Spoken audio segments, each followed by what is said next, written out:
Sir ಅವ್ರಿಗೆ ಹೇಳಿ ಒಂದನ್ನ ಲ್ಯಾಪ್ಟಾಪ್ ಡಿಪ್ಪು ಹೊರಗೆ ಬಂದು ನಿಮ್ಮ ಕ್ಯಾಮ್ರಾದ ಎದುರಿಗೆ ಬಂದು ನಿಲ್ಲಕ್ಕೆ ಹೇಳಿ ಸರ್. ಈಗ ಜನರನ್ನ ಮೂರ್ಖರಾಗಿ ಮಾಡ್ತಾ ಇದ್ದಾರೆ. ನಮ್ಮ ಜನ ಎಲ್ಲೋ ಒಂದು ಕಡೆ ಅವರ ಒಂದು ಇದರಲ್ಲಿ ಬೀಳ್ತಾ ಇದ್ದಾರೆ ಅಂತ ನನ್ನ ಭಾವನೆ. ಯಾಕಂದರೆ ಜನಗಳು ಪಾಪ ಅವರಿಗೆ ಇವ್ರನ್ನ ಕೊಡ್ತಾನೆ ಅಚ್ಚೆ ದಿನ ಬರುತ್ತೆ ಅಂತೇಳಿ ಆ ಅಚ್ಚೆ ದಿನಕ್ಕೋಸ್ಕರ ಬರುತ್ತೆ ಅಂತೇಳಿನೇ ಪಾಪ ಜನ ಕಾತ್ಕೊಂಡು ಓಟ್ ಹಾಕಿದ್ದು 2 ಪೀರಿಯಡ್. ಆದರೆ ಈಗ ಗೊತ್ತಾಗುತ್ತಲ್ಲ ಅವರು ಅಚ್ಚೆ ದಿನದ ಒಂದು ಅವ್ರು ಏನು ಸುಳ್ಳು ಹೇಳಿದ್ರು ಅನ್ನೋದು ಈ ಸಲ ಗೊತ್ತಾಗುತ್ತೆ ಸರ್. ಈ ಬಾರಿ ಚುನಾವಣೆ ವಿಚಿತ್ರವಾಗಿದೆ. ಯಾಕೆಂದರೆ ಈಗ 25 ವರ್ಷ 30 ವರ್ಷ ಆಳಿದಂಥ ಈಗ BJPಯವರು ಈ ಜಿಲ್ಲೆಗೆ ಏನು ಮಾಡಿದ್ದಾರೆ ಅನ್ನೋದ್ರ ಮೇಲೆ ಎಲೆಕ್ಷನ್ ನಡೀತಿದೆ.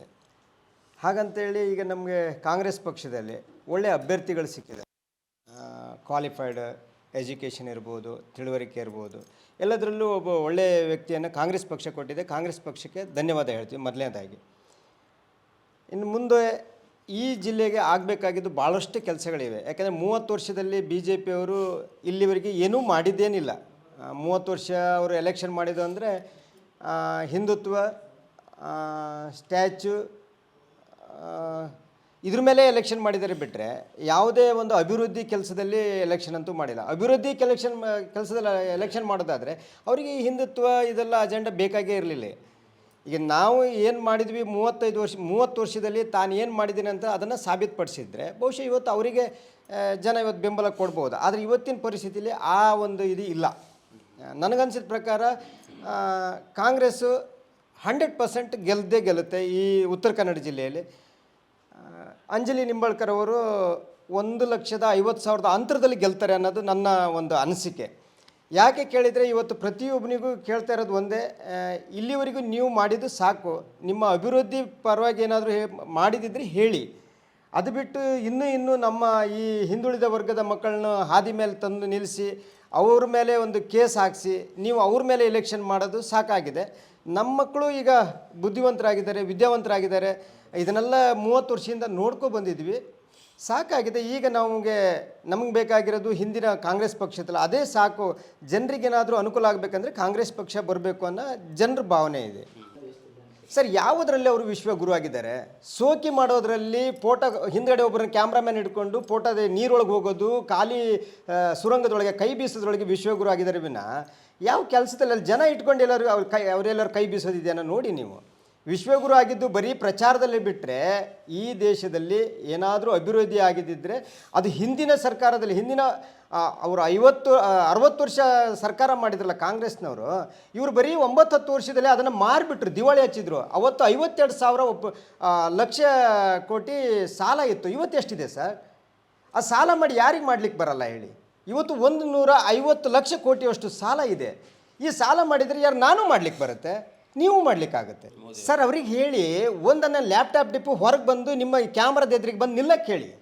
ಕ್ಯಾಮ್ರಾದ ಎದುರಿಗೆ ಬಂದು ನಿಂತು ಮಾತಾಡ್ಲಿಕ್ಕೆ ಹೇಳಿ. ಆವಾಗ ಅವ್ರ ಬಂಡವಾಳ ಗೊತ್ತಾಗುತ್ತೆ, ನಿಮಗೂ ಗೊತ್ತಾಗುತ್ತೆ, ನಮಗೂ ಗೊತ್ತಾಗುತ್ತೆ, ಈ ದೇಶದ ಪ್ರಜೆಗಳಿಗೂ ಗೊತ್ತಾಗುತ್ತೆ. ಕ್ಯಾಮ್ರಾ ಮುಂದೆ ನಿಲ್ಲೋದಕ್ಕಿಂತ ಮೊದಲೇ ಅವರು ಇದನ್ನು ಹಾಕ್ಕೊಂಡು ಮಾತಾಡ್ತಾರಲ್ಲ, ಅದನ್ನು ಬಿಟ್ಟು ಮಾತಾಡಲಿಕ್ಕೆ ಆಗೋದಿಲ್ಲ. ಅದಕ್ಕೋಸ್ಕರನೇ ಅವ್ರು ಕ್ಯಾಮ್ರಾ ಮುಂದೆ ಬರ್ತಾ ಇಲ್ಲ.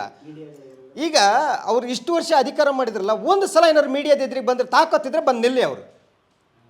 ಆವಾಗ ನಾವು ಅವ್ರಿಗೆ ಸಾಬಾಸ್ ಅಂತೀವಿ, ಒಳ್ಳೆಯ ಹೆಸರು ಮಾಡಿದರೆ ಅಂತೀವಿ. ಬರೀ ಪ್ರಪಂಚದ ಮೇಲೆ ಇಡೀ ದೇಶ ಸುತ್ತಿ ದೇಶನ ಸಾಲದಲ್ಲಿ ಮುಳುಗಿಸಿ ಇವ್ರು ದೇಶ ಸುತ್ತಿದ್ರು. ಈಗ ಪ್ರತಿಯೊಬ್ಬನ ತಲೆ ಮೇಲೆ ಒಂದು ನೂರು ಚಿಲ್ಲರೆ ಅಂದರೆ 1000 ಚಿಲ್ಲರೆ, ಈಗ 1 ಲಕ್ಷದ ಚಿಲ್ಲರೆ ಒಬ್ಬೊಬ್ಬರ ತಲೆ ಮೇಲೆ ಸಾಲ ಇದೆ. ಅಂದರೆ ಇವರು ಸೋಕಿಗೆ ದೇಶನ ಅಡವಿಟ್ಟಂಗೆ ಆಗಿದೆ. ಇನ್ನೊಂದು ಸ್ವಲ್ಪ ದಿನ ಹೋದರೆ ಇವರು ದೇಶನೂ ಮಾರಿಬಿಡ್ತಾರೆ ಬೇರೆಯೊಬ್ಬರಿಗೆ. ಈಗ ಯಾಕಂದರೆ ಈಗಾಗಲೇ ಗೊತ್ತಿದೆ ನಿಮಗೆ, ಅದಾನಿ ಅಂಬಾನಿ ಇಂಥವ್ರಿಗೆ ಈಗ ಮೊನ್ನೆ ನೋಡಿದ್ರಲ್ಲ ನೀವು, SBI ಇದರಲ್ಲಿ ಬಾಂಡನ್ನು ಖರೀದಿ ಯಾವ ಲೆಕ್ಕ ಆಯ್ತದು? ಯಾಕೆ ಬೇಕಾಗಿತ್ತದು? ಹಾಗಾದರೆ ಅದು ದುಡ್ಡು ಅಲ್ವಾ ಅದು? ಅಂದರೆ ಎದುರುಗಡೆ ಕೊಟ್ಟರೆ ಅದು ಲಂಚ ಆಗುತ್ತೆ. ಅಂದರೆ ಈ ರೀತಿಯಲ್ಲಿ ಅವ್ರಿಗೆ ಕೆಲಸ ಕೊಡ್ತೀವಿ, ನಮಗೆ ಈ ಥರ ಬಾಂಡ್ ರೂಪದಲ್ಲಿ ನೀವು ನಮ್ಗೆ ಹಣ ಕೊಡಿ ಅನ್ನೋದು ಇಷ್ಟೇ ತಾನೆ. ಅದರಲ್ಲಿ ನಂಬರ್ 1 ಇದ್ದಾರೆ ಮೋದಿ ಅವರು ಅಂತ ಹೇಳಲಿಕ್ಕೆ ಇಷ್ಟಪಡ್ತೀನಿ ನಾನು ಸರ್. ಈಗ ಜನರನ್ನ ಮೂರ್ಖರಾಗಿ ಮಾಡ್ತಾ ಇದ್ದಾರೆ. ನಮ್ಮ ಜನ ಎಲ್ಲೋ ಒಂದು ಕಡೆ ಅವರ ಒಂದು ಇದರಲ್ಲಿ ಬೀಳ್ತಾ ಇದ್ದಾರೆ ಅಂತ ನನ್ನ ಭಾವನೆ. ಯಾಕಂದರೆ ಜನಗಳು ಪಾಪ ಅವರಿಗೆ ಇವ್ರನ್ನ ಕೊಡ್ತಾನೆ ಅಚ್ಚೆ ದಿನ ಬರುತ್ತೆ ಅಂತೇಳಿ ಆ ಅಚ್ಚೆ ದಿನಕ್ಕೋಸ್ಕರ ಬರುತ್ತೆ ಅಂತೇಳಿನೇ ಪಾಪ ಜನ ಕಾತ್ಕೊಂಡು ಓಟ್ ಹಾಕಿದ್ದು 2 ಪೀರಿಯಡ್. ಆದರೆ ಈಗ ಗೊತ್ತಾಗುತ್ತಲ್ಲ ಅವರು ಅಚ್ಚೆ ದಿನದ ಒಂದು ಅವ್ರು ಏನು ಸುಳ್ಳು ಹೇಳಿದ್ರು ಅನ್ನೋದು ಈ ಸಲ ಗೊತ್ತಾಗುತ್ತೆ ಸರ್. ಕಾಗೇರಿಯವರಿಗೆ ಮೊದಲನೇದಾಗಿ ಹೇಳ್ತೀನಿ, ಪಾಪ ಈ ಎಲೆಕ್ಷನ್ನೇ ಬ್ಯಾಡಾಗಿತ್ತು.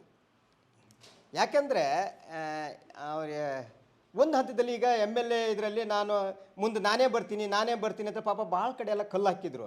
ಆ ಕಲ್ಲು ಬೇರೆ ಜನರ ತಲೆ ಮೇಲೆ ಹಾಕಿಬಿಟ್ರು ಅಥವಾ ಅವ್ರ ಇದ್ರ ಮೇಲೆ ಹಾಕ್ಕೊಂಡ್ರು ಗೊತ್ತಿಲ್ಲ. ಪಾಪ ಈಗ ಜನ ಕಳಿಸಿದ್ದಾರೆ. ಈಗ ಮತ್ತೆ ಈಗ MP ಚುನಾವಣೆಗೆ ಬಂದು ಮತ್ತೆ ಹೀನಾವಾಗಿ ಸೋಲೋದು ಬೇಡಾಗಿತ್ತು. ಪಾಪ ಅವರು ಬುದ್ಧಿವಂತರಾಗಿದ್ದರೆ ನಿಲ್ಲಬಾರ್ದಾಗಿತ್ತು. ಇನ್ನೂ ಎಲ್ಲಾದರೂ ಅವರು ಒಳ್ಳೆಯ ಒಂದು ಕೆಲಸ ಮಾಡ್ಕೊಂಡು ಮನೇಲೇ ಇರ್ಬೋದಿತ್ತು, ರೆಸ್ಟ್ ಮಾಡಿದರೆ ಭಾಳ ಚೆನ್ನಾಗಿತ್ತು ಅನ್ನಿಸ್ತದೆ ನನಗೆ. ಸರ್ ಜೋಡೆತ್ತು ಎಲ್ಲಿದೆ ಸರ್ ಇವತ್ತಿನ ದಿನದಲ್ಲಿ? ಜೋಡೆತ್ತು ಹಳಿ ತಪ್ಪಿ ಹೋಗ್ಬಿಟ್ಟಿದೆ. ಒಂದು ಏನು ಹೇಳಿದ್ರೆ ಎತ್ತು ಎರೆಗೆ ಕೋಣ ಕೆರೆಗೆ ನನಗೆ ಆಗಿಬಿಟ್ಟಿದೆ. ಈಗ ಒಂದು ಎರೆಗೆ ಹೇಳಿದ್ರೆ ಇನ್ನೊಂದು ಕೆರೆಗೆ ಎಳಿತಾ ಇದೆ. ಇದು ಎಲ್ಲಿ ಹೆಂಗೆ ಸಾಧ್ಯ? ಇದು ಜೋಡೆತ್ತಾಗಲಿಕ್ಕೆ ಹೇಗೆ ಸಾಧ್ಯ ಸರ್? 100% ಕಷ್ಟ ಇದೆ ಸರ್. ಯಾವುದೇ ಕಾರಣಕ್ಕೂ ಗೆಲ್ಲಿಕ್ಕಂತೂ ಆಗಲ್ಲ. ಇವತ್ತಿನ ಪರಿಸ್ಥಿತಿಯಲ್ಲಿ ಅವರೇ ಅವರನ್ನು ಸೋಲಿಸ್ತಾರೆ ಅನ್ನೋದು ನನ್ನ ಒಂದು ಅನಿಸಿಕೆ. ಕಾಂಗ್ರೆಸ್ ಗೆಲುವಿಗೆ ಏನು ಕಾರಣ ಆಗುತ್ತೆ ಸರ್? ಕಾಂಗ್ರೆಸ್ ಗೆಲುವಿಗೆ ಕಾರಣಗಳು ಸಾಕಷ್ಟಿವೆ. ಇವತ್ತು ಸಿದ್ದರಾಮಯ್ಯ ಸರ್ಕಾರಗಳು ಕೊಟ್ಟಂಥ ಯೋಜನೆಗಳಿದೆಯಲ್ಲ, ಪ್ರತಿ ಮನೆಗೂ ಮುಟ್ಟಿದೆ, ಪ್ರತಿಯೊಬ್ಬರಿಗೂ ಮುಟ್ಟಿದೆ. ಮುಟ್ಟಿಲ್ಲ ಅನ್ನೋದೇನಾದ್ರು ಕೆಲವುದಿದ್ರೆ ಅದು ಟೆಕ್ನಿಕಲ್ ಪ್ರಾಬ್ಲಮಿಂದ ಏನಾದರೂ ಮುಟ್ಟಿಲ್ಲದೆ ಇರ್ಬೋದು. ಕೆಲವೊಂದು ಯೋಜನೆಗಳು ಜನರ ಒಂದು ಇದಕ್ಕೆ ಮುಟ್ಟಿದೇ ಇರ್ಬೋದು. ಹಾಗಂತೇಳಿ ಒಂದಲ್ಲ ಎರಡಲ್ಲ 5 ಭಾಗ್ಯಗಳನ್ನು ಕೊಟ್ಟು ಇವ್ರು ಹಾಗೆ ನಾವು ಅದನ್ನು ಕೊಡ್ತೀವಿ ಇದನ್ನು ಕೊಡ್ತೀವಿ ಸುಳ್ಳು ಹೇಳಿ ಇವರು 10 ವರ್ಷ ಕಳೆದುಬಿಟ್ರು. ಇವರು ಬಂದು ಒಂದೇ ಒಂದು ವರ್ಷದಲ್ಲಿ ಎಲ್ಲ ಯೋಜನೆಗಳನ್ನು ಜನರಿಗೆ ತಲುಪೋ ಹಾಗೆ ಮಾಡಿದ್ದಾರೆ. ಅದು ಒಂದು ಒಳ್ಳೆಯ ಒಂದು ವಿಷಯ ಆಗುತ್ತೆ. ಇನ್ನೊಂದು ಈಗ 30 ವರ್ಷದಲ್ಲಿ ಇಲ್ಲಿದ್ದಂಥ MP ಏನು ಮಾಡಿದರು ಅನ್ನೋದು ಒಂದು ಪ್ರಶ್ನೆ.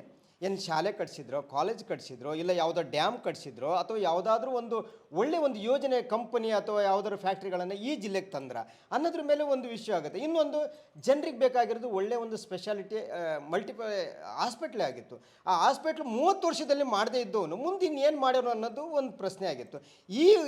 ಈಗ ಬಂದಂಥ ಅಭ್ಯರ್ಥಿ ಅವರೊಬ್ಬರು ಡಾಕ್ಟ್ರ್ ಆಗಿರೋದ್ರಿಂದ ಪ್ರೊಫೆಷ್ನಲಿ ಡಾಕ್ಟ್ರು ಒಂದು. ಎರಡನೇದಾಗಿ ಅವರು 5 ವರ್ಷದಲ್ಲಿ ಕಿತ್ತೂರು ಖಾನಾಪುರ ಏನೂ ಇಲ್ಲದೆ ಇರೋಂಥ ಏರಿಯಾಗಳನ್ನು ಮೂಲೆಗೂ ಅವರು ಏನು ಅಂತೇಳಿ ಗೊತ್ತು ಮಾಡಿದ್ದಾರೆ. ಮತ್ತು ಈಗಾಗಲೇ ಅವರು 5 ವರ್ಷದಲ್ಲಿ ಒಂದು ಮಲ್ಟಿ ಸ್ಪೆಷಾಲಿಟಿ ಹಾಸ್ಪಿಟಲ್ ಸಮೇತನೂ ಮಾಡಿದ್ದಾರೆ. ಅದು ಒಂದು ಜನರ ಎದುರಿಗೆ ಒಂದು ನಿದರ್ಶನ ಇದೆ. ಇಲ್ಲಿಯೂ ಒಂದು ಅವರ ಆಸೆ ಕನಸಿದೆ. ಅವ್ರ ಕನಸು ಏನಪ್ಪ ಅಂದರೆ ನಾನು ಬಂದರೆ ಈ ಜಿಲ್ಲೆಗೆ ನನ್ನ ಕೊಡುಗೆನೂ ಏನಾದ್ರು ಕೊಡಬೇಕು ಅನ್ನೋದು ಒಂದು ಆಸೆ ಇದೆ. ಆ ಒಂದು ಇದನ್ನೇ ಅವ್ರ ಕಾನ್ಸೆಪ್ಟನ್ನು ಇಟ್ಕೊಂಡು ಇವತ್ತು ಪ್ರಚಾರ ಮಾಡ್ತಾ ಇದ್ದಾರೆ. ಆ ಒಂದು ದೃಷ್ಟಿಯಿಂದ ಅವ್ರು ಗೆಲ್ತಾರೆ ಅನ್ನೋದು ನಮ್ಮ ವಿಶ್ವಾಸ.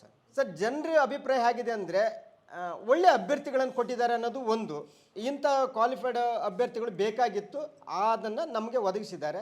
ಮತ್ತು ಈ ವ್ಯಕ್ತಿ ಬಂದರೆ ಸುಳ್ಳು ಹೇಳಲಿಕ್ಕೆ ಇವ್ರಂಗೆ ಸುಳ್ಳು ಹೇಳ್ಕೊಂಡು ಆಡಳಿತ ಮಾಡಲಿಕ್ಕಂತೂ ಇಲ್ಲ. ಬಹುಶಃ ಇವರು 100% ಏನು ಹೇಳಿದಾರಲ್ಲ, ಇವತ್ತು ಸರ್ಕಾರ ಏನು ಹೇಳಿದೆ ಅದನ್ನು ಮಾಡಿದೆ. ಇವರು ಸಹ ಆ ಸರ್ಕಾರದಲ್ಲಿ ಪಾಲ್ದಾರರಾಗಿ ಅವ್ರು ಕೊಟ್ಟಂಥ ಯೋಜನೆಗಳನ್ನು ಹೇಳಿದಂಥ ಮಾತುಗಳನ್ನು ಮುಂದೆ ನಡೆಸ್ಕೊಂಡು ಹೋಗ್ತಾರೆ ಅನ್ನೋ ಒಂದು ವಿಶ್ವಾಸದ ಮೇಲೆ ಜನ ಇವತ್ತು ಅವ್ರ ಹಿಂದೆ ಬೀಳ್ತಾ ಇದ್ದಾರೆ ಇವತ್ತು. ತಪ್ಪು, ಅದು ಅವರ ಒಂದು ಕಲ್ಪನೆ. ಅದನ್ನು ಜನರನ್ನು ದಾರಿ ತಪ್ಪಿಸುವಂಥ ಒಂದು ವಿಚಾರ. ಯಾಕಂದರೆ ನಿಮಗೆ ಫ್ರೀ ಕೊಟ್ಬಿಟ್ರೆ ನೀವು ಕೆಲಸನೇ ಮಾಡೋದಿಲ್ಲ ಅಂತ ಅವ್ರು ಹೇಳ್ತಾ ಇದ್ದಾರೆ. ಹೆಂಗೆ ಸರ್ ಬಡವರಿಗೆ ಕೊಡಬಾರ್ದ? ಹಾಗಾದರೆ ಅಂಬಾನಿ ಅದಾನಿ ಅವರು ಸಾಲ ಮನ್ನಾ ಮಾಡಿದ್ರಲ್ಲ, ಅದು ಅಲ್ವಾ? ಹಂಗಾದರೆ ಅದು ಫ್ರೀ ಕೊಟ್ಟಂಗೆ ಆಗಿಲ್ವಾ? ಅಂದರೆ ದೇಶನ ಲೂಟಿ ಮಾಡೋವಂಥವ್ರಿಗೆ ಇವ್ರಿಗೆ ಫ್ರೀ ಕೊಟ್ಟರೆ ಅದೇನು ದೊಡ್ಡ ವಿಷಯ ಆಗಲ್ಲ. ಸಾಮಾನ್ಯ ಒಬ್ಬ ಬಡವನಿಗೆ ಕೊಟ್ಟರೆ ಅದು ಜನರನ್ನ ಎಲ್ಲೋ ಒಂದು ಕಡೆ ಸೋಮಾರಿ ಅಂತ ಹೇಳಿದೆ. ಇದು ಏನು ಹೇಳ್ತಾರೆ, ಅವರಿಗೆ ಒಂದು ರೀತಿ ನುಂಗಲಾರ್ದ ತುತ್ತಾಗಿಬಿಟ್ಟಿದೆ. ಜನರನ್ನ ಹಾದಿ ತಪ್ಪಿಸ್ಲಿಕ್ಕೆ ಇವೆಲ್ಲ ಹೇಳಿಕೆ ಅಂತ ನನ್ನ ಒಂದು